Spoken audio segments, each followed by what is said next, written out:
You want to know what's scarier than 1666, 1978, 1994? The Prom. Let's talk about it. What's going on, everyone? Fear Street Prom Queen is on the platform. Is it because I won Prom King? Does this mean I'm next? Not very subtle way to let you guys know that. Coming to you live from Shadyside High. Only 2 days to go until senior prom, and anything could happen. Did you see me strategically crop out my ex? All right, we're going to discuss this, but I've got to travel as soon as I watch this movie, so I'll see you there. All right, folks, we're going to talk about this movie. Yeah, this is weird. I could literally be on Fear Street right now, stopped at a random gas station, but I wanted to discuss this movie before I get really busy for the weekend. Listen, I had a really good time with that OG, very different type of trilogy. It's never really been done before in that way. I understand the movies themselves. They were, cliche-ridden at times, a little conventional. I think I preferred the more period piece aspect of the 1600s one as opposed to the ones that took place in the time periods we've seen before, right? This one takes place, I think it's 88, so in the 80s, a time period we've seen countless horror films set in, but in between two of the Fear Street movies, that being said, it doesn't quite reference the others as much. I think the original three films referenced each other to a point to where it didn't feel exhausting, but it worked extremely well. This one definitely feels like a spinoff. I can't believe it's been 4 years. And, we're dealing with a very familiar YA, young adult trope that's been done 1,000 times in movies, specifically horror movies. It's all about who's the best, who's the most popular. In this case, who's going to be the prom queen. So off the bat, it's a bunch of high school mumbo jumbo that in reality is made a lot bigger than it should be. And that's the crux of the film. We have to care about this prom queen thing as much as the characters do. And off the bat, I just didn't care all that much. We are invested in our main character, the girl that kind of gets made fun of. It's the classic trope of, okay, the one that you don't expect to go all the way be competitive for the title of prom queen is our main character. I also enjoyed her best friend, who is consistently trying to pull her out of those dumb high school tropey situations. It's all throughout this film. But what I'll say about this Fear Street spinoff, we'll start with the good and then move our way into the bad. Off the bat, not nearly as compelling as those original three, as flawed as those movies were. This one takes it down, I think, a couple of notches.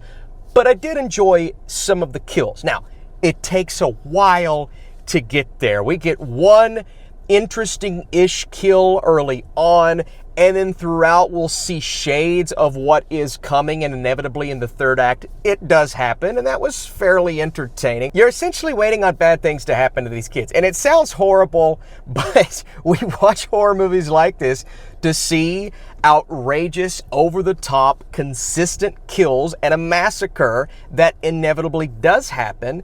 We've seen kills like this before, but they're still done in a bloody, brutal, and fairly entertaining way. And so from that standpoint, if you're looking for a bunch of high school kids who are going to prom, it's supposed to be a big fun night for most of them, not all of them, and bad things happen, you're going to get that in this film.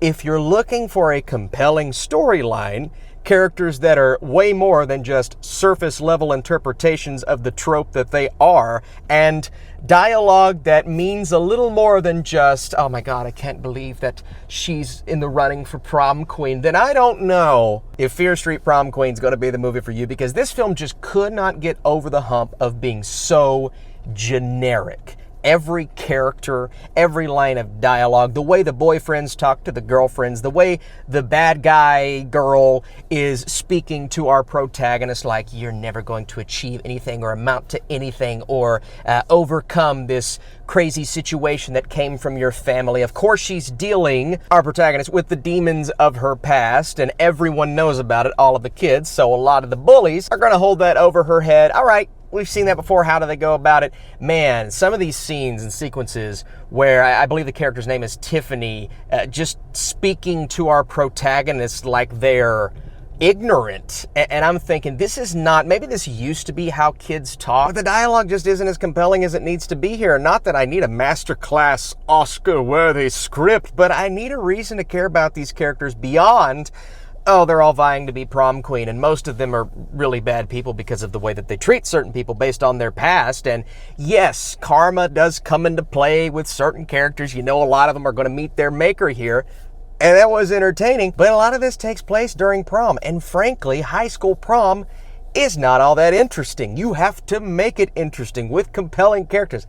I just didn't get a lot of that, and the dialogue just continued to get worse and worse as the kills escalated and got more entertaining. All in all, won't spend too much time on this. Fear Street Prom Queen feels like an unwarranted spin-off with poorly written characters, underdeveloped situations, and certain moments that do not fully work maybe as well as the filmmakers intended. The kills are fun.